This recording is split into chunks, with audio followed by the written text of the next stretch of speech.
Young rebel star Prabhas వరుస లైనప్స్తో బిజీగా మారిపోయాడు. గతేడాది 2 సినిమాలతో ఫ్యాన్స్ ముందుకు వచ్చాడు ప్రభాస్. ఆదిపురుష్ డిజాస్టర్ టాక్ వచ్చినప్పటికీ కలెక్షన్లు ఓ రేంజ్లో వచ్చాయి. ఇక గత డిసెంబర్ చివరిలో వచ్చిన సలార్ బాక్సాఫీస్కి ముచ్చమటలు పట్టించిన సంగతి తెలిసిందే. ప్రపంచవ్యాప్తంగా 600 కోట్లకు పైగా వసూళ్లను రాబట్టుకుని ప్రభాస్ స్టామినా ఏంటో మరోసారి రుజువు చేసింది. ప్రస్తుతం కల్కి 2898 ఏడీతో పాటు రాజాసాబ్, కన్నప్ప షూటింగ్స్లో ఫుల్ స్వింగ్లో ఉన్నాడు. అలాగే సలార్ 2, స్పిరిట్ సినిమాలతో పాటు హను రాఘవపూడితో ఒక కథ ఫైనల్ చేసినట్టు తెలుస్తోంది. అయితే ప్రభాస్ ఇక్కడ షూటింగ్స్ చేస్తూనే తరచూ విదేశాలకు వెళ్ళి వస్తున్న సంగతి విదితమే. ఇదిలా ఉంటే ఇప్పుడు ఒక ఇంట్రెస్టింగ్ అప్డేట్ వచ్చింది. ప్రభాస్ మకాం మారుస్తున్నారట.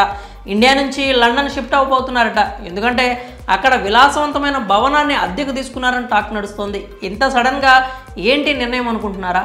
కొన్నాళ్ల క్రితం ప్రభాస్ కాలికి గాయమైంది. ఈ నేపథ్యంలో లండన్లో ఆయన చికిత్స పొందుతున్నారు. అక్కడకు పలుమార్లు వెళ్ళి వస్తూ ఉన్నారు. దీంతోపాటు కొన్ని రోజుల పాటు పూర్తిగా రెస్ట్ తీసుకోవాలన్న ఉద్దేశంతో లండన్లో ఆ భవనాన్ని లీజుకు తీసుకున్నారని తెలుస్తోంది. దీనికి ప్రతి నెల 60 లక్షల రూపాయల అద్దె చెల్లించబోతున్నాడని టాలీవుడ్లో టాక్ నడుస్తోంది. అయితే గతంలోనూ ప్రభాస్ ఇటలీలో కొన్నాళ్ళ పాటు ఉన్నాడు. అక్కడ కూడా లక్షల విలువ చేసే భవనాన్ని అద్దెకు తీసుకున్నాడు. ఈ నేపథ్యంలోనే ఇప్పుడు కూడా లండన్లో భవనం అద్దెకు తీసుకుంటున్నట్లు తెలుస్తోంది. ప్రస్తుతం మరో 2 నెలల్లో కల్కి మూవీ రాబోతోంది. ఆ తర్వాత ఖరీదైన నివాసంలో రెస్ట్ తీసుకోనున్నారు. ఇక కల్కి సినిమా విషయానికి వస్తే మే 9న ప్రపంచవ్యాప్తంగా విడుదల కానుంది. ఈ మూవీలో ప్రభాస్ సరసన బాలీవుడ్ బ్యూటీ దీపికా పదుకొనె నటించింది. దిశా పటాని, అమితాబ్ బచ్చన్, కమల్ హాసన్, అన్నాబెన్ వంటి నటీనటులు యాక్ట్ చేస్తున్నారు. వీరితో పాటు దుల్కర్ సల్మాన్, విజయ్ దేవరకొండ, జూనియర్ ఎన్టీఆర్, నాని కూడా కీలక పాత్రలో నటిస్తున్నారని వార్తలు హల్చల్ చేస్తున్నాయి.